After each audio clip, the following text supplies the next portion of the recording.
Well, another year, that means a lot of annual plans and hearings, etc., and inevitably it means another bump in rates for the good people of Dunedin, pretty much everywhere as well, let's be honest. They never go down, do they? 2.97% this year for Dunedin city residents. Pat Brittenden, I'll just get this straight off my chest now. I hate paying rates. I detest them. I hate paying taxes. I hate paying any of my money to someone who hasn't actually earned it off me, but they feel that they have to take it. Just throwing that out there right now. Your take on 2.97?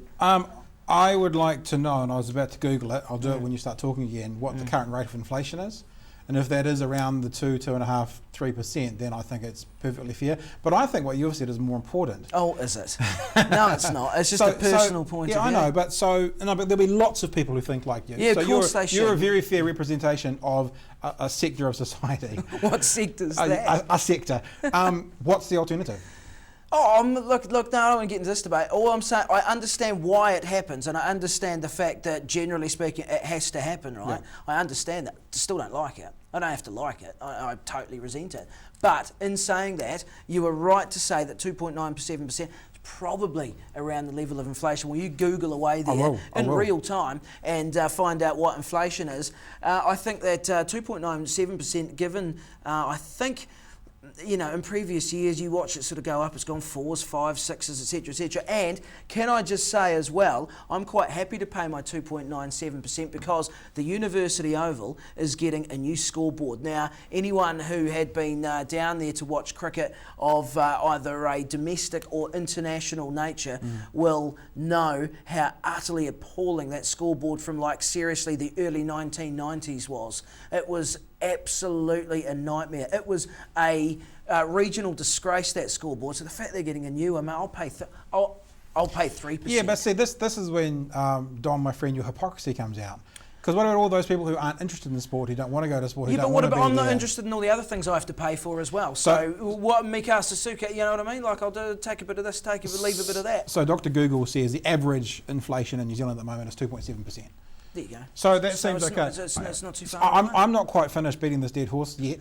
But it's would you rather go user pays? Would you rather pay a toll when you go down the road? And I'm not saying like more money than you're paying now, but if it was a similar amount to your rate, would you rather pay for your roads? Would you rather pay for all those things as you were using them? Would that be a philosophy or a style you would prefer? Well, you'd have to weigh it up and see, would you end up paying more, or would you end up... For the sake of the argument, you're paying the same. Paying the same. Yeah. Well, yeah, that's fine. I don't know. It's a good question, that one, isn't it? Thanks. Well, but look, as I said to you, I understand why you do it, because you need infrastructure, you need all of that stuff, and these things don't build themselves, right? I get all of that. I'm still just saying I don't like it. So what it comes down to for me is it's a little bit like these conversations often are so simplistic. You know, like people talk about countries' debt and stuff at the moment. I don't have an issue with debt. I don't have an issue with selling assets. I don't have an issue with borrowing more money. It depends what they're using it for. That's always what the conversation should be. I mean, if you look at it from a very simple household situation, you buy a house, you get a mortgage, you have more debt, but you have a house. So it depends what the things are being used for. So what I would like to know, and I don't have the research in front of me to show this, maybe this is future episodes, is what is that 2.97% going to get me? What's it going to pay for? How are my rates currently being used right now? They're the questions I would like to have answers to before I make a pro or a con, rather than just railing because there's a 2.97% increase. Yeah, that's right. Clear my drains out, collect my rubbish, and give me a good scoreboard at the Uni Oval. I'm happy.